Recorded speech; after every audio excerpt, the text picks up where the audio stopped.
Fraternité, le troisième mot-clé de notre devise, la devise de notre République française, où pourtant 300 000 personnes dorment à la rue, selon la Fondation Abbé Pierre, donc 40% de femmes. Injustice face au logement, donc, échec des pouvoirs publics, mais à titre privé, certains refusent l'immobilisme et ils soulèvent des montagnes, comme ce promoteur immobilier à l'esprit d'entrepreneur, qu'on appelle aussi le prêtre bâtisseur. Il a relevé le défi il y a presque 40 ans à Lyon en créant Habitat et Humanisme. C'est une fondation, c'est un mouvement, c'est un réseau d'associations, un réseau d'agences immobilières à vocation sociale qui reloge des personnes au parcours difficile en s'appuyant sur une société foncière qui rachète des logements, en s'appuyant donc sur la solidarité des investisseurs. Elle est là, la fraternité. Et ce prêtre bâtisseur, il est avec nous aujourd'hui. Bonjour Bernard Devers. Bonjour à vous. Merci beaucoup d'être avec nous. Moi, je suis vraiment ravi de vous recevoir parce que figurez-vous que vous êtes un des personnages qui m'a inspiré quand j'ai créé Mediatico. Mais pour commencer, dites-nous ce qui vous fait courir, Bernard Devers. Qu'est-ce qui me fait courir? Bien, ce sont finalement ces hommes et ces femmes et parfois ces enfants qui, eux, n'ont pas d'abri, eux qui ne courent pas, qui sont finalement plombés sur des trottoirs, et qui ne parviennent pas à s'enraciner. Et c'est tellement tragique, en fait, de voir que dans ce pays qui a de l'argent, des gens qui n'ont pas de lieu, et quand on n'a pas de lieu, eh bien, il n'y a rien qui peut avoir lieu. Vous avez dit s'enraciner, ça veut dire que derrière le logement, il y a les racines. Derrière le logement, il y a en fait, d'ailleurs, en fait, on dit à quelqu'un, mais où tu habites? Et immédiatement, à partir en fait, de sa réponse, finalement, la personne dit un peu ce qu'elle est, sa situation sociale, etc. Ça forge l'identité. Et ça forge l'identité. Ça participe à l'identité. Et cette identité, elle est brisée pour ceux qui n'ont rien, et d'ailleurs qui souvent d'ailleurs ne disent rien. Qui ne disent rien, ils ne disent tellement rien que finalement, ce drame, qui est un drame social, c'est un silence tout à fait assourdissant. Et donc, il me semble que, merci de donner la parole, non pas à travers moi, à travers finalement, c'est pas moi qui compte, ce sont ces hommes et ces femmes et ces enfants. Et je crois qu'il faut entendre, au fond, aujourd'hui, ce cri qui est celui de Dieu, ce cri qui est dans les premières pages de la Genèse, mais qu'as-tu fait de ton frère, quoi? Et parler en fait de la fatalité, c'est aussi finalement se laisser interroger par cette grande question. Et cette grande question, elle est suivie tout au long enfin, de la Bible. Vous savez, c'est aussi le mythe de Babel, ces hommes. Et en fait, notre société, elle se construit sur Babel. Rien n'a changé. C'est-à-dire qu'en fait, ceux qui ont des moyens financiers, qui sont en fait, qui font partie du même corps social, en fait, etc., qui ont les mêmes réseaux, eh bien en fait, ils s'arrangent pour être dans un entre-soi. Et alors, on construit des tours. En fait, ils ne construisent pas des tours, d'ailleurs. Ils construisent des belles maisons, ils construisent des tours pour leurs bureaux. Et là, il y a cette question de Dieu qui dit, mais en fait... Et les autres? Et les autres? Eh bien, peut-être ce qui nous réunit, en fait, ce soir, c'est peut-être de se dire, finalement, et ces autres, comment nous pouvons les rejoindre et comment, aussi, à leur tour, ils peuvent trouver aussi un toit qui est quand même ce minimum que nous leur devons. Alors, vous êtes déjà dans la mythologie biblique et vous êtes prêtre et vous avez une croix au revers de votre veste. On va y venir. Mais avant d'y venir, je voudrais que vous nous disiez un petit peu d'où vous vient cet engagement pour le logement des autres.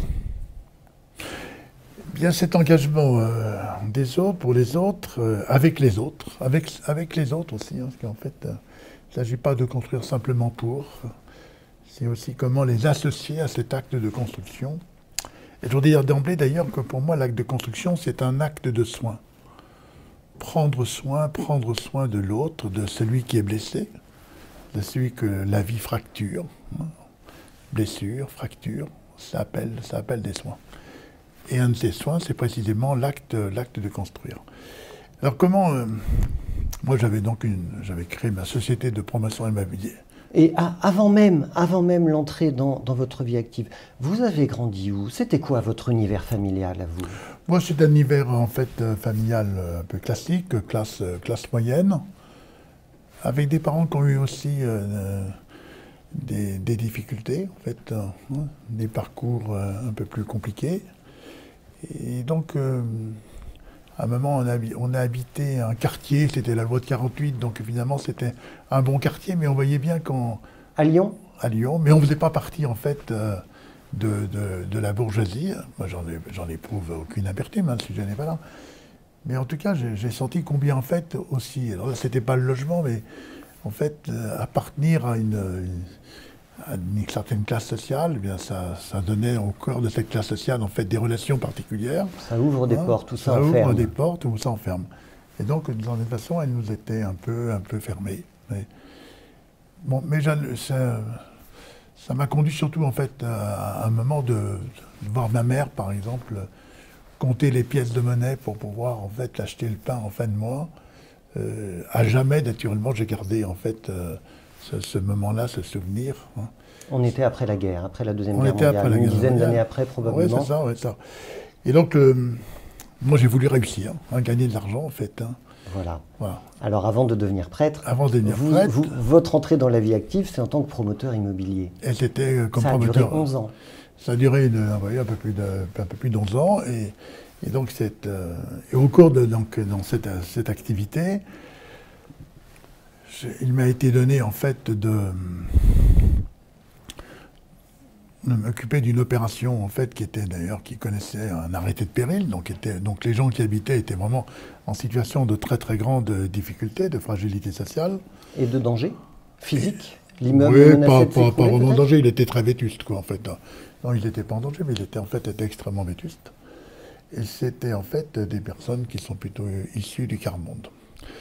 Donc je les ai rencontrés, puisqu'en fait, naturellement, le minimum qu'on leur devait, c'était de reconstruire, enfin de leur permettre, en fait, en tout cas, de trouver eux un logement, et aussi de leur permettre de se reconstruire, de ne pas rester dans cette proche de vétusté. Mais comme c'était un quartier, comme c'était un immeuble en cœur de ville, finalement, on ne trouvait pas de logement, en fait, donc j'ai trouvé des logements ailleurs. Et une des personnes qui était une personne âgée, en fait, à mobilité réduite, a fait une tentative de suicide. Et les voisins m'ont appelé en disant, voilà. Bon, c'était même en termes un peu d'acculation, voilà ce que vous faites.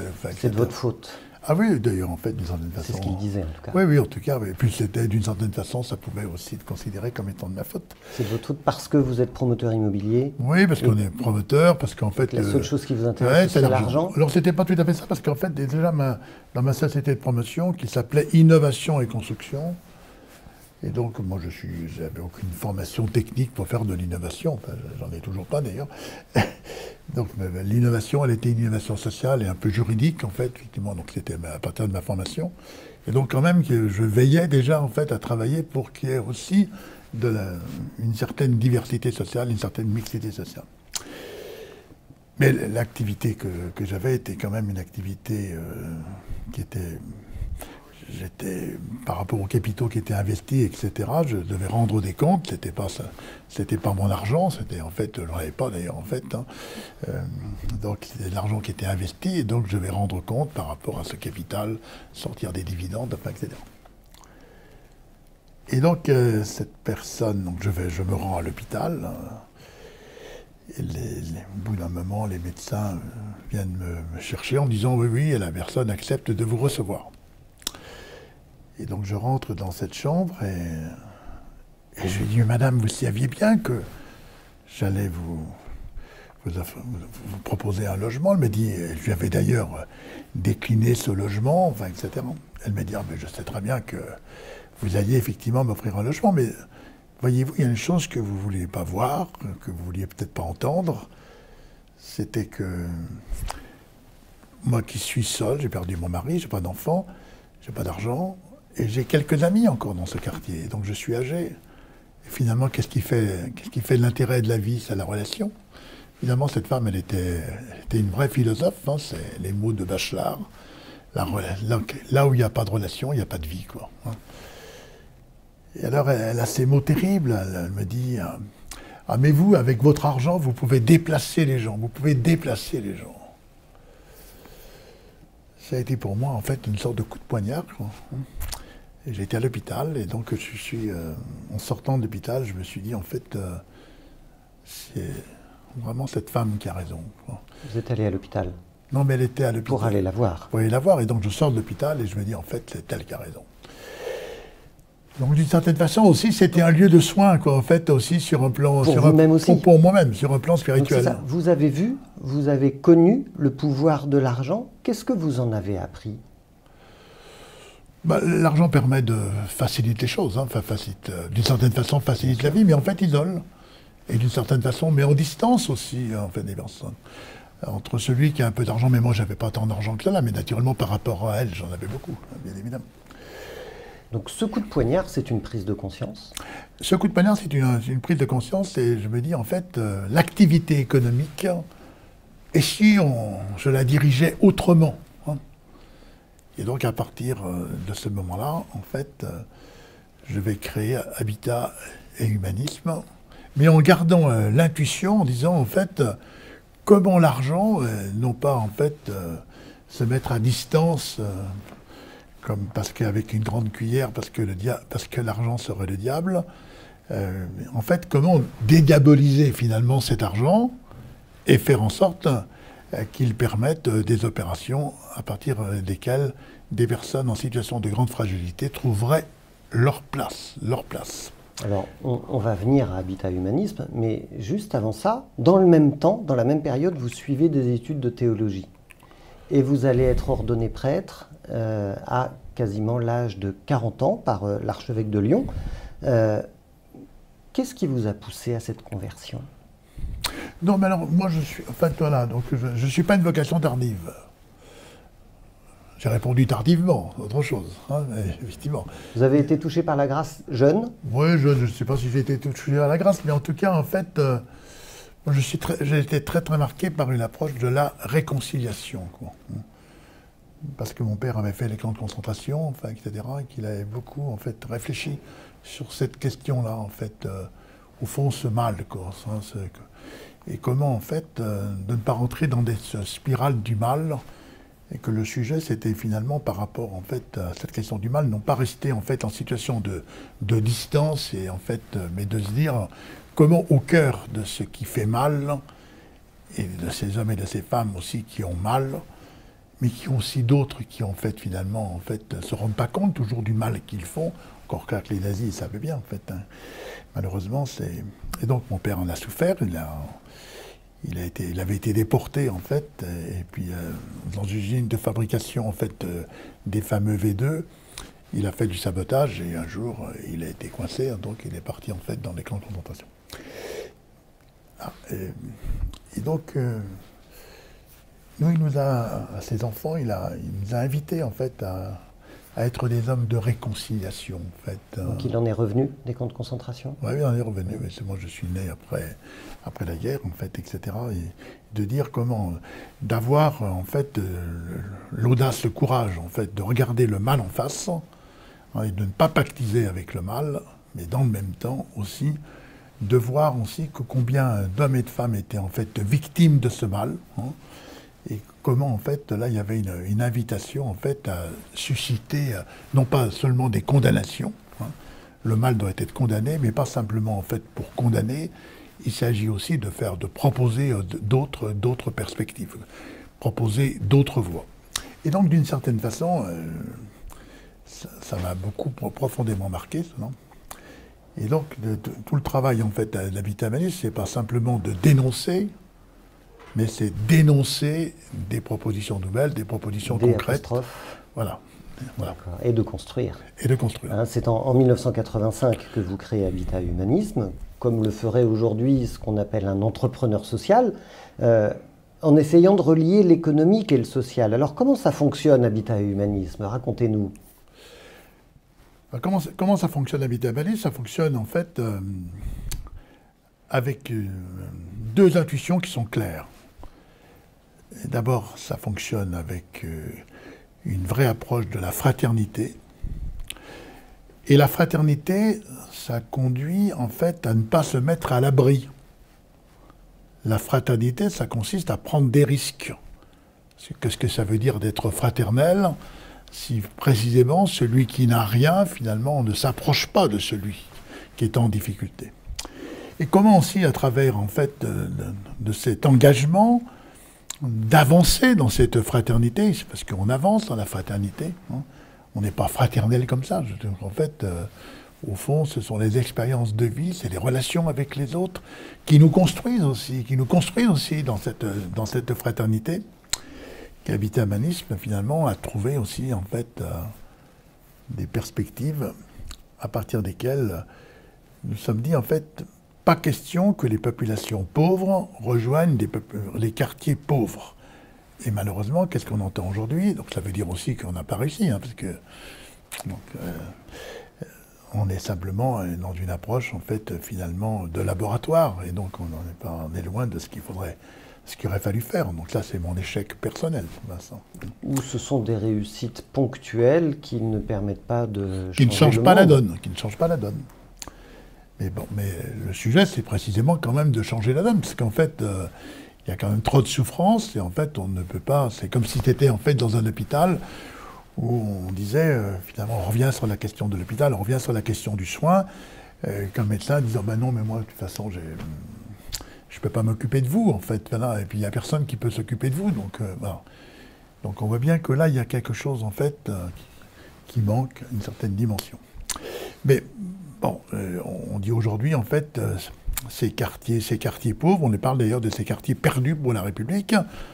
Ils ne sont pas perdus que pour la République, c'est aussi des hommes et des femmes, des enfants, des jeunes qui sont perdus, qui disent finalement, cette société n'est pas la mienne, elle ne sera donc jamais la mienne. Et donc en fait, ce sentiment de rupture, d'être mis à part, d'être mis à côté, c'est aussi une vraie souffrance. Donc, première intuition, la question en fait d'une fraternité, et on n'est pas fraternel finalement si on ne s'approche pas de l'autre, hein, et si on n'accepte pas qu'il s'approche de nous aussi, en fait. Je crois que c'est aussi important. Donc c'est une relation de confiance. Et puis la deuxième, donc là, après on a une approche économique, qui était une utopie en fait, hein, c'était de dire on va investir pour des populations fragilisées, en fait, non pas en recherchant des dons, mais en mettant en place une économie à partir de laquelle on trouvera des hommes et des femmes, on trouvera peut-être des institutions qui nous diront, en fait, on veut bien accompagner un projet, et ce projet va nous conduire à bâtir. Donc les logements ne sont pas les logements d'Habitat Humanisme de l'association. Finalement, Habitat Humanisme n'a pas beaucoup d'argent. Hein, et on n'a pas d'ailleurs à avoir de l'argent. Elle n'a pas vocation à être propriétaire. Elle n'a pas de vocation à être propriétaire. C'est en fait quels sont ceux qui sont propriétaires de notre parc. Ce sont en fait les copropriétaires, donc de ceux qui sont les actionnaires de la foncière Habitat Humanisme, qui a aujourd'hui un peu plus de pratiquement 10 000 actionnaires. Voilà. Donc vous disiez, Habitat Humanisme, c'est la fraternité, c'est donc une communauté, 10 000 personnes qui apportent de leur argent personnel pour aider combien de personnes? Alors on a logé à peu près 30 000 personnes, 30 000 foyers, quoi, à peu près. C'est considérable. C'est un peu plus que des personnes, mais ça fait 30 000. C'est loin d'être un échec. Non, c'est pas. Non, je ne parle pas d'échec, mais je dis qu'en fait, il ne faut pas non plus se payer de mots. Hein, je veux dire, en fait, au sens, vous l'avez d'ailleurs rappelé dès le départ de cet entretien, en fait, la situation de 300 000 personnes à la rue. Vous avez dit qu'en fait, il y avait 40% en fait de ces personnes qui étaient des femmes, il y a des mamans, et en fait, il y a des enfants à la rue. Hein. Nous, il y a quelques mois, c'est une maman qui avait accouché 15 jours plus tôt, et qu'on rencontre avec son bébé de 16 jours, en fait, et qui était dans la rue. Donc, comprenez bien qu'en fait, on ne peut pas parler de réussite tant qu'il y a des situations, en fait, de tels drames, et que finalement... ce drame, il est doublé par le fait, en fait, qu'on s'est habitué à ce drame. Alors, évidemment, quand vous dites ça, on est obligé de penser à une figure tutélaire, c'est celle de l'abbé Pierre. Est-ce que vous diriez que l'abbé Pierre est le premier entrepreneur social dans le domaine du logement en France? Je ne sais pas s'il est le premier entrepreneur social, mais en tout cas, ça a été, en fait... lui, il ne se situait pas comme étant un entrepreneur. Non, mais il est allé frapper aux portes. Non, il est allé, effectivement. Il est allé dans les il a réveillé les consciences. Il a trouvé de l'argent, il a fait du lobbying politique. Oui, tout à fait. D'abord, il a été aussi un homme politique, en fait, aussi. Il a été député, etc. C'est quelqu'un qui avait, en fait... c'est une figure absolument formidable. C'était vraiment une humanité extraordinaire qui lorsqu'il parlait, finalement, était celui qui, finalement, mettait les personnes en situation, en fait, de discernement, de dire « et moi », quoi. Hein. C'est son appel de février 54. « Mes amis au secours, mes amis au secours ». Et les secours viennent. Hein. Et donc, en fait, finalement, aussi, cet homme, il permettait à d'autres de se lever, de se relever. Là, il était au cœur de la foi, parce qu'en fait, le mot résurrection en grec, hein, c'est précisément faire se lever. Hein. Et donc, il était capable de faire se lever, en fait, un enthousiasme, un engagement. Il avait des mots tellement forts aussi, en fait, et il disait que ce qui est intolérable, effectivement, ne pas avoir de logement, c'est absolument intolérable, ne doit pas être toléré, quoi. Hein. Moi, je l'avais rencontré, en fait, parce que je ne pensais pas créer Habitat Humanisme, en fait, comme une structure, on s'en va faire une de plus, donc le sujet, je me dis peut-être qu'il faut se rapprocher, puisqu'il était lyonnais, en fait. Donc, il m'avait reçu assez volontiers, d'ailleurs. Je garde de lui, en fait, un magnifique souvenir, enfin, c'est vu à plusieurs reprises. Et il m'a dit, mais non, je ne vais pas vous aider, parce que, me dit-il, de deux choses l'une. Ou votre projet, il est novateur, alors il faut que vous ayez l'audace, le courage de le mener à son terme. Et si en fait on le conduit, ce projet, dans le cadre d'Emmaüs, c'est pas la vocation d'Emmaüs, en fait, de rentrer dans une activité économique. Vous êtes en train, il m'a dit, moi je ne sais pas si en fait vous avez raison ou pas raison. Il me dit, mais en tout cas, là où vous en êtes de la maturité de votre projet, vous n'avez pas le droit de ne pas essayer. Voilà. Joli message, à l'attention de tous les entrepreneurs. Oui, de tous les entrepreneurs, ouais, c'est ça. Cette sorte de liberté en disant, mais allez, donc, croyez donc en ce projet et puis tentez-le, quoi, en fait. Hein. Alors, il y a un autre point commun entre vous et lui, c'est que vous êtes prêtres tous les deux. Oui. Et donc, se pose la question de la foi. Et je me suis posé la question en préparant cette interview. Est-ce que vous connaissez le travail de Clotilde Gilbert, qui est directrice du Wake Up Café? Et donc, on connaît à travers son activité qui était en prison pendant un certain nombre d'années. C'est exactement ça. Je crois qu'elle est restée 7 ou 8 ans. Elle était aumônier en prison. Voilà, tu savais. Hein? Qu'est-ce que ça dit de la place de la foi aujourd'hui, en 2022, dans les dynamiques de solidarité? Est-ce que c'est essentiel? Est-ce qu'on peut s'en passer? Est-ce que vous, c'est une ligne de conduite? Est-ce que ça a guidé toute votre vie? Ah non, mais on ne peut pas s'en passer. Il peut pas... Sinon, en fait, permettez-moi de vous dire que c'est pipeau, la foi. Acceptez cette expression un peu triviale, mais en fait, il n'est pas possible, spirituellement, de dire Père, ce Dieu Père, si en fait, nous ne vivons pas la fraternité. Donc on ne peut pas avoir la foi sans être Moi, fraternel. je ne dirais pas qu'on ne peut pas avoir la foi, mais je veux dire, en fait, la foi... elle conduit à un moment, cette relation en fait à la dimension spirituelle, elle est forcément une foi qui doit être incarnée.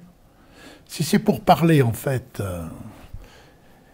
de la vie spirituelle et parler de l'après, c'est pas très intéressant. C'est parler du moment présent. Mais oui, Dieu s'incarne dans l'aujourd'hui, dans le maintenant de notre histoire. Et donc, lorsqu'on parle de l'éternité, l'éternité pour les croyants, elle est commencée. Et donc, comment nous donnons les signes de ce commencement? Et qu'est-ce qui nous conduit aussi à recommencer de telle façon, en fait, qu'on ne déserte pas cette perspective à laquelle nous sommes appelés. Nous sommes appelés à un grand voyage, mais donc ce grand voyage, en fait, il est celui qui doit être préparé. Et le préparer, alors, on ne le prépare pas tout seul, on le prépare précisément, on revient en fait à cette approche de la fraternité. Dieu ne s'est pas mis à l'abri non plus. Hein. On voit bien comment le Christ, il a pris tous les risques. Et nous voudrions en fait, notamment à partir de l'Eucharistie, le magnifique cadeau qu'il nous fait, ce partage en fait de sa vie, et que nous ne partagions pas cette vie, qu'à notre tour, nous ne rentrions pas dans un partage. Enfin, il y a une incohérence de la foi. Alors Bernard Devers, vous savez, parce que je vous l'ai expliqué tout à l'heure, qu'ici, dans le studio de Mediatico, en fait, nous sommes dans un ancien couvent de sœurs franciscaines qui sont parties il y a un peu plus d'1 an. Il va y avoir ici un projet immobilier, c'est ce qu'on appelle aujourd'hui un tiers-lieu, qui est occupé par des associations, par des start-up sociales. Il y a de l'hébergement d'urgence aussi. Les tiers-lieux, quel regard vous portez dessus? C'est une façon de réinventer la ville, de réinventer l'urbanisme? Comment vous regardez ce phénomène-là? Le tiers-lieu, c'est un espace qui est un espace de vie et donc de relation. Alors on appelle aussi ces tiers-lieux, on les appelle parfois des escales solidaires. Et donc, quand il y a une escale, c'est qu'en fait, l'escale, elle nous conduit en fait à un moment où il y a quelque chose dans notre vie, en fait, où il y a un voyage qui va justement, qui va intervenir, en fait, voilà. Donc, c'est un moment où, à la fois, on s'arrête, mais on ne s'arrête pas parce que c'est pas une fin, c'est précisément, c'est pour un nouveau départ, c'est pour aller plus loin, enfin, etc. Et donc, ces escales, elles permettent, en fait, à des hommes et des femmes de se retrouver, d'échanger, de partager, et au corps de ce partage, finalement, on change. Et parce qu'on change, on arrive aussi à faire changer. Moi, si on me devait habiter à Manille, donc vous l'avez évoqué, ça fait bientôt 40 ans, finalement, au-delà des clés qu'on a pu donner, des portes qu'on pu s'ouvrir, etc., par rapport à des personnes qui étaient en situation de vulnérabilité, qui ont trouvé à partir, en fait, de ce logement et d'un logement de qualité qui était inattendu au regard des quartiers dans lesquels, en fait, nous proposons ces logements. Ça a permis aussi aux autres, les riverains, les voisins, etc., évidemment, d'avoir aussi un autre regard. En fait, c'était plus simplement les lointains. Au fond, habiter à Manille, vous savez, si on pourrait prendre la parabole du bon samaritain, alors, habiter à Manille, ce n'est pas le bon samaritain. Mais dans cette parabole, en fait, il y a l'hôtelier. Et vous savez, le bon samaritain, il dit en fait, il s'adresse à l'hôtelier, il lui dit « Mais toi, tu es un pro, hein, tu ne voudrais pas un peu t'occuper, en fait, de cette personne? Ne t'inquiète pas, mais voilà. Donc, mais par contre, on te donnera ce qu'il faut te donner. Enfin, ce n'est pas le sujet, mais le sujet, j'ai besoin de toi. » Eh bien, d'une certaine façon, nos investisseurs qui viennent de rejoindre, ils nous disent, en fait, on est parfaitement d'accord sur cette fraternité. Habiter à Manille, c'est un certain savoir-faire, en fait, sur cette approche-là. On fait confiance à Habiter à Manille, c'est l'hôtelier, et en fait, nous avons à mettre en place, finalement, des relations, des situations qui vont permettre aux gens de se reconstruire. Et c'est pour ça qu'aussi, et en fait, il y a cette approche du soin. Donc c'est vous les pros, c'est vous qui allez chercher les investisseurs, et ça m'amène à une nouvelle question qui est celle de l'investissement socialement responsable et de l'investissement solidaire. Je sais que vous avez travaillé sur cette question-là, et depuis 10 ans, est-ce que le Vatican, est-ce que les diocèses, les congrégations ont progressé pour intégrer davantage de logique d'investissement solidaire ou responsable dans leurs investissements? Ou est-ce qu'il y a encore une montagne à gravir avant d'y parvenir? Alors, je ne veux pas avoir la langue de bois, donc je vais carrément dire qu'en fait, c'est tout à fait insuffisant. C'est-à-dire qu'en fait, ce que je trouve, c'est qu'il y a un décrochage entre la parole de l'Évangile et la parole de notre pape François, hein, qui invite véritablement à dire, en fait, il y a cette approche de cette économie solidaire. Et je pense que cette économie solidaire, il faut vraiment que les chrétiens, il y en a un certain nombre qui sont engagés, enfin, habiter à Manille, si ces chrétiens n'étaient pas là, en fait, il n'y a pas que des chrétiens, mais en fait, il n'y avait pas ces hommes de bonne volonté, mais les gens qui viennent aussi au nom de leur foi, on n'existerait pas. Alors, je veux dire, alors, en fait, on tiendrait des discours, mais ça n'a aucun sens. On ne peut pas tenir des discours devant un gosse qui est dans la rue, une maman qui est dans la rue. Enfin, ça n'a aucun sens. Donc, il faut absolument agir.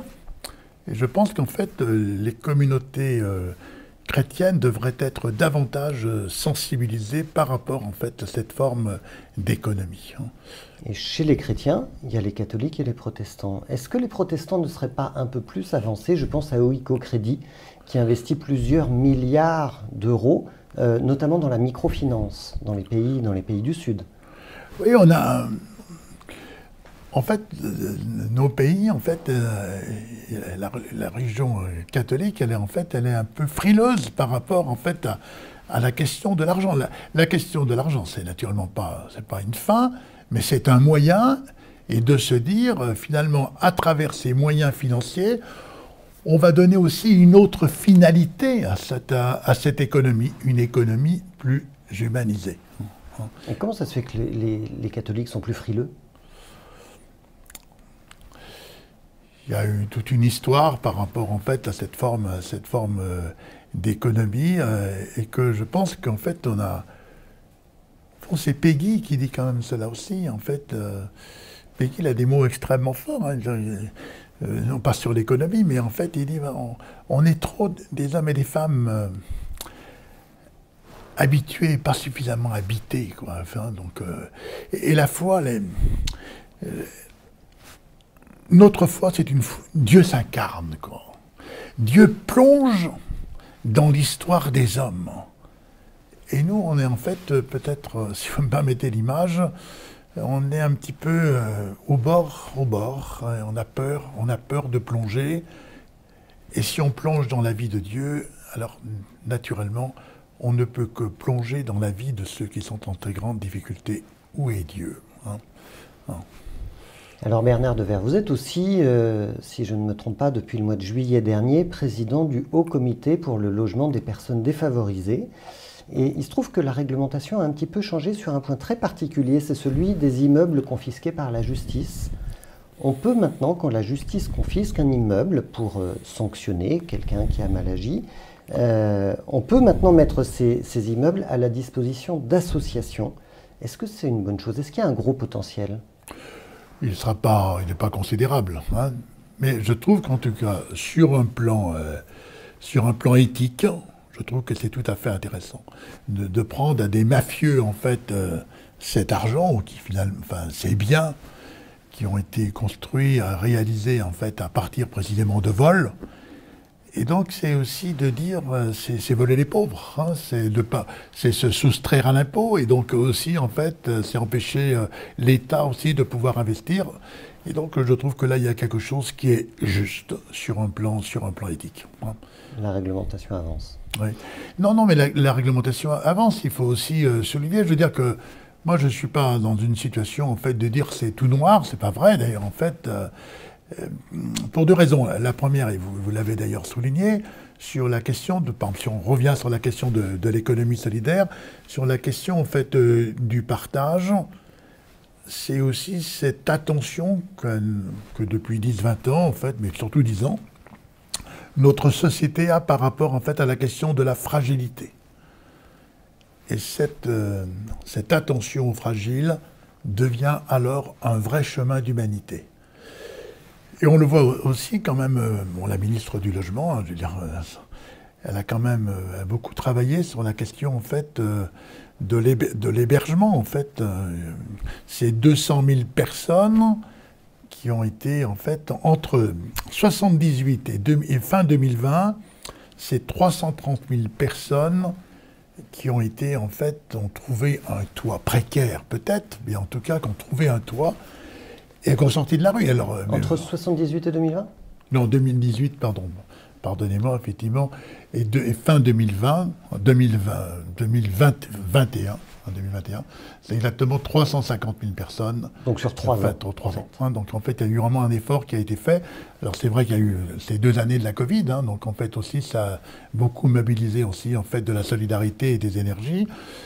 Bon, au point d'ailleurs qu'en fait, pour la première fois en 65 ans, en fait, la trêve hivernale ne s'est pas arrêtée, hein, puisque en fait, il aurait fallu mettre 220 000 personnes, en fait, hein, donc là, il y a un vrai...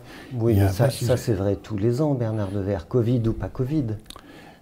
Non, parce qu'en fait, la pauvreté la pauvreté augmente. Hein, la pauvreté augmente. Si on ne fait pas attention à notre société aujourd'hui, elle s'abîme beaucoup. Hein. Il y a vraiment des populations qui sont des populations extrêmement pauvres. Aujourd'hui, on entendait, ce qu'on n'entendait plus il y a quelques années, en fait, j'entends ces personnes me dire, moi j'ai 2 soucis aujourd'hui, il faut pouvoir que je puisse loger les miens et il faut aussi que je puisse me nourrir. Hein. Et il faut qu'on fasse très très attention. C'est un véritable cancer. Le cancer, c'est quelque chose qui ronge. Et donc, il y a un cancer social qui conduit à ce que, en fait, les charges foncières dans les métropoles ont considérablement augmenté et que le coût pour pouvoir se loger, en fait, devient aujourd'hui tout à fait exorbitant. Et donc, le reste pour vivre, naturellement, est amputé pour les populations les plus fragilisées, mais même il y a des classes moyennes aujourd'hui qui commencent à souffrir, en fait, de ce coût de logement qui devient déraisonnable. Dites-nous, Bernard Devers, comment Habitat et Humanisme a traversé cette crise du Covid? Vous en ressortez comment aujourd'hui en tant que structure, bien sûr? Alors comment on en sort en termes de structure, avec quand même des inquiétudes, parce que pendant ces 2 ans, ça va faire 2 ans, il y a eu des personnes aussi qui se sont protégées. Hein. Et donc on a eu moins de bénévoles, hein, notamment pour pouvoir assurer en fait l'accompagnement des personnes. Et donc notre logement, c'est un logement accompagné. Et donc une des forces d'Habitat Humanisme, ça a été quand même ces 5000 personnes bénévoles qui acceptent aussi c'est pas simplement le financement, c'est pas simplement de l'épargne investie en termes de solidarité, c'est aussi du temps qui est donné en fait à ces personnes. Et naturellement, la Covid a mis chacun un peu chez soi, en fait. C'est quoi le taux de rendement d'un investissement chez Habitat et Humanisme? Il est le respect en fait de l'épargne investie par rapport en fait à la question de l'inflation. Hein, donc l'épargne est garantie. L'épargne est garantie, mais qu'il n'y a pas le dividende en fait de l'investissement. Et d'ailleurs, c'est ce qui est demandé en fait par nos actionnaires. C'est qu'est-ce que vous réalisez au point que cela change en fait la situation des populations fragilisées. Et la réponse, elle est là. Donc il y a un mini taux de rendement parce que ce n'est pas ce qu'on vient chercher. Non, ce n'est pas ce qu'on vient rechercher. Chez Habitat Humanisme. Je pense qu'on vient rechercher, c'est de dire on investit pour qu'en fait cet investissement change la donne. Si on veut contribuer, si on veut vous aider à transformer la ville, à transformer la vie, à aider son prochain, comment est-ce qu'on fait? Bien, on va sur le site internet, je crois qu'il est assez pas trop mal fait, j'ai la faiblesse de le penser. Et bien référencé dans Google. Bien référencé, c'est ça, et bien référencé dans Google. Et de voir à partir de là, finalement, parce qu'il y a trois branches d'activité, il y a 3 pôles aujourd'hui, en fait. Il y a le pôle du logement à vocation d'insertion, il y a le pôle aussi médical, les fameux EHPAD, et en fait, au moment où vous m'interrogez, il y a ce fameux scandale. Et en fait, par rapport aux EHPAD, donc nous on est à l'abri de ce scandale, parce que naturellement, nos prix de journée sont des prix extrêmement maîtrisés et tous nos lits sont à l'aide sociale. Mais c'est aussi une invitation à réfléchir par rapport en fait à ces établissements. C'est terrible d'ailleurs de parler d'établissement, parce que l'EHPAD c'est le domicile de la personne. Quand vous êtes à votre domicile, vous n'êtes pas dans un établissement, vous êtes dans votre domicile. C'est votre maison. Et donc en fait, on voit bien qu'il y a tout un travail à faire pour que la personne âgée, quelle que soit en fait sa situation de dépendance, elle a besoin de soins, mais elle a besoin aussi en fait de cette liberté, de lui permettre en fait de dire je suis chez moi. Effectivement. Le scandale qui frappe aujourd'hui Orpea, il aurait été impossible chez Habitat et Humanisme? Il est impossible parce qu'en fait chez Orpea les prix sont très très élevés. En fait, nous quand on est c'est pas nous qui fixons le prix, c'est directement les conseils départementaux qui fixent le prix de journée, puisqu'en fait, notre mission, c'est d'accueillir des personnes qui sont en situation de fragilité sociale, des personnes seules. Et l'âge d'entrée, d'ailleurs, dans nos établissements, c'est 91 ans. L'âge d'entrée moyen, c'est 91 ans. Ce qui signifie d'ailleurs qu'en fait, et par rapport... que ces personnes, souvent, ils savent que leurs propres enfants sont aussi en situation de fragilité. Et donc, que l'aide sociale n'est donnée totalement que si, en fait, les ayants droit n'ont rien. Et donc, aussi, pour protéger, en fait, leurs enfants, leurs ayants droit, ils rentrent le plus tard possible, qu'en fait, le maintien à domicile n'est plus possible, quoi. Merci 1000 fois, Bernard Devers. Longue vie à Habitat et Humanisme. Et sachez que Bernard Devers a aussi son blog, bernarddevers.com, donc vous allez pouvoir aller le visiter et continuer de suivre cette parole de Bernard Devers qui est toujours inspirante.